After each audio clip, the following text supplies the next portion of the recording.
Need a plan. A plan real fast. I guess this is the plan!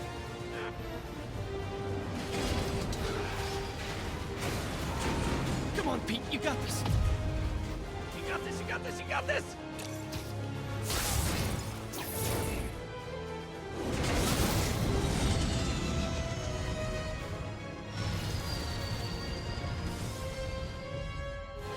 Please don't screw this up.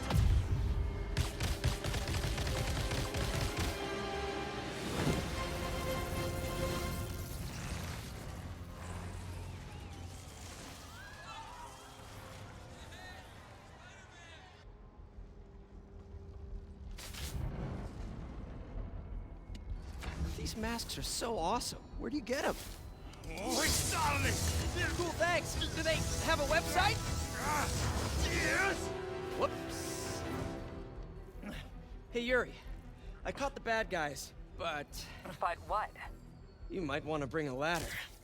Welcome everybody, Josh here, back again today with a brand new and special product review. Today we're going to talk about Marvel's Spider-Man on the PlayStation 4 as well as the PlayStation 5 through backwards compatibility. This is also a remastered version, and that's going to be the version that you're going to be seeing in terms of B-roll in this review. So if you guys like this type of style of content, please like, rate, comment, subscribe, and let's get into the video. So where this picks off, this is basically a retelling of the whole origin story of Peter Parker. You know, Peter Parker is going through issues in New York City. He's trying to hold a job as a field reporter for the Daily Bugle. He's trying to deal with relationship issues in terms of being with Mary Jane. He's also a photographer and trying to kind of make his way in terms of the whole Spider-Man universe. And I think that Insomniac Games really did a bang-up job with this game even in 2018 compared to playing it now in terms of 2024. I think the graphics in this game really are amazing, along with cutscenes that are done in this game from Insomniac Games. You know, Insomniac Games is no exception in terms of creating high quality experience on the PlayStation console, especially with the Resistance franchise, which is another Insomniac Games, you know, franchise that I really do happen to like. And this game really does feel like Arkham Asylum mixed in with some of the other superhero games that have come from the past, but told from a totally different perspective. You are basically Spider-Man. You're going through New York City. Like I said before, you have a job, but you're not really holding up to that standard that you would be if you were not Spider-Man in that universe. J. Jonah Jameson is kind of coming after you, and this also deals with a whole bunch of other characters, Sinister Six, that are coming to fruition, and Spider-Man has to deal with all of that while also kind of trying to be going from a boy to adulthood. And I think that this game really does kind of have that hero's journey tone to it that you would see in something like the Sam Raimi Spider-Man films. I really did like the Sam Raimi Spider-Man films as a kid, so much so that I actually saw the Sam Raimi Spider-Man films in the actual theater that Stanley was at in terms of the Eden Prairie Mall, because the movie Mallrats was basically filmed there. And there's actually a scene where you see Stan Lee kind of walking around the mall, and he's basically talking to one of the main characters of the film. Well, I actually got to see the Spider-Man franchise basically every single week, to the point where I actually begged my parents to take me every week that it was out in theaters to go see that movie, so much so that they got annoyed with the fact that I was going to see it so much in theaters. But this game gives you that feeling that you are Spider-Man. There's weapon upgrades to collect, along with other things to do in terms of the environments of the city. There's bad guys to fight and mini bosses, as well as bigger bosses to fight along the way as well. There's upgrades as well as cosmetics you can earn and unlock throughout the entirety of this video game franchise, and that carries over to the second game as well, where there's also different weapons upgrades and stuff you can collect through taking down different bases in terms of New York, going to different locations and finding collectibles in the city and taking photographs and stuff like that, which is really interesting and cool mechanic to see in this game. You can go to different landmarks in New York City while also exploring the city free roam if you so choose to. This is a single player story driven narrative, so if you don't like the story driven narrative that you'd see in Marvel Spider-Man, you're probably not going to like this story itself. And I think that, you know, the Marvel Spider-Man universe, especially with Insomniac Games version, is really cool. And I was a huge fan of the Marvel Spider-Man game when it came out on the PlayStation 2 during the Sam Raimi era. But I think that including different characters that weren't included in the movies was really cool, and they actually do that here. You also get to meet Doc Ock, who is a really cool character in this game. He's actually a mentor to Peter Parker, trying to kind of bring him from his, you know, childhood upbringing, being kind of like an orphan, into adulthood. He's basically the mentor figure for Peter Parker in the story. You've also got Harry Osborn, who becomes basically an important figure even in the second game of the franchise. And you've also got Norman Osborn, who's basically creating weapons technology used by other superheroes, where he thinks that he's doing good, or actually he's doing wrong. And that's the make of a really great villain, especially in Insomniac Games' Marvel Spider-Man Spider-Man universe. There is also this talk of a toxic gas that's being released, and a deadly virus, and that if it gets released, then it's going to kill pretty much the entire city, and Peter Parker basically has to stop that as well. There's a lot of really cool and fun things to do within the universe that is Insomniac game Spider-Man. The cutscenes in this game look amazing. They're done with motion capture and done with really talented writers. The writing of this game is like a AAA blockbuster video game, but also that of a film franchise that you would see in terms of like an Avengers style movie. And I think that the ability to traverse New York City with parkour, with being able to climb walls, to be able to climb buildings with the web slinging abilities is really cool. The fact that you get to upgrade your gear over time and kind of make your Spider-Man character a little bit better throughout the course of the story is also really cool. The fact that this includes lore and elements from other different Spider-Man characters, universes, and comic books is also really cool to see within the context of the story. This game really does pack a punch, and I think that if you're a PlayStation 4 or 5 owner, you should definitely pick this game up as well, especially since it's so cheap right now at $40. Even $50 that you're paying with the remastered version, this game is worth it. I think that if you can get it even cheaper, it would also be worth it in terms of getting more bang for your buck. But I don't think that if you get this even at full price, you were kind of sacrificing high quality for something like this, because I think that the hero's journey in this is really great to see. It's really cool to see a younger Peter Parker going from an upbringing where he's kind of troubled, he's basically a troubled youth going through issues that I think anybody can basically relate to being a full-grown adult. And I think that with the Insomniac Games version of Spider-Man, this is an origin story, and if you like origin stories for characters like Spider-Man, you're going to definitely enjoy this. So I think in terms of context of the gameplay, where it feels a lot like Batman Arkham City, Arkham Asylum, some of the other Arkham games mixed in with the traversing of a parkour like Assassin's Creed, you get a lot of really cool action sequences that you can do at the touch of a button. There's even quick time events with this where you could stop a car. There's, like I said before, bases and areas of the city that you can unlock through kind of doing different boss fights and stuff throughout the city. It's a really cool, fun experience to have on the PlayStation 5, and I think that anybody who has this system has played this game, and it's one of the greatest selling games on the PlayStation 4 as well as the PlayStation 5. Even in the year of 2018 when this came out, and this was actually one of the biggest games out, including something like God of War, which came out a couple years before that in 2016. So I think that with PlayStation's motto of greatness awaits, I think that's definitely the case with Marvel's Spider-Man. So I think that if you're thinking about buying Marvel's Spider-Man, whether it's for yourself or your kids or for your husband or wife to kind of play, I definitely think that they are going to enjoy Marvel's Spider-Man on the PlayStation 4 or the PlayStation 5. So let me know in the comments section down below what you guys think of this game. I think that all the actors involved who played Peter Parker's voice actor, I think the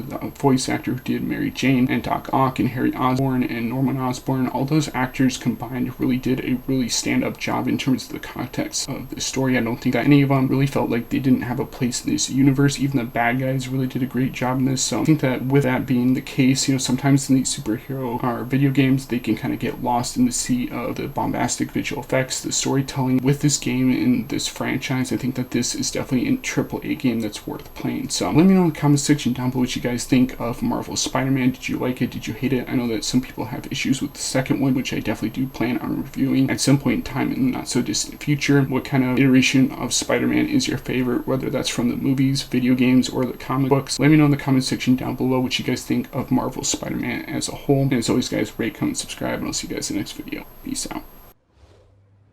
Copy, Silverbird. We're descending to location. There's another one. Safety's off. Well, this is new. No. This one's mine. All right.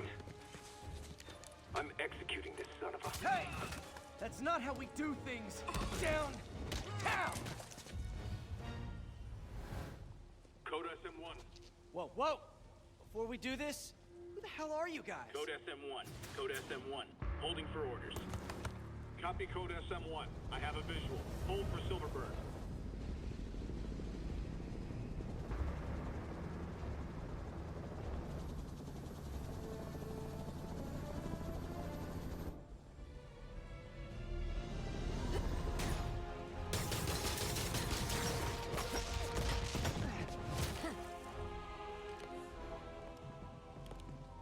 Nice entrance. Solid 8 out of 10.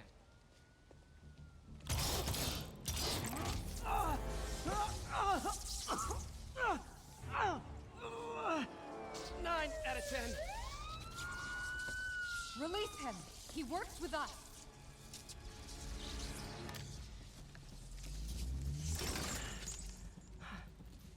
Yuri, explanation, please? This is Silver Sablinova, head of Sable International, a private security force. Paid for by Mayor Osborne. Oh, the mayor has a pet army now?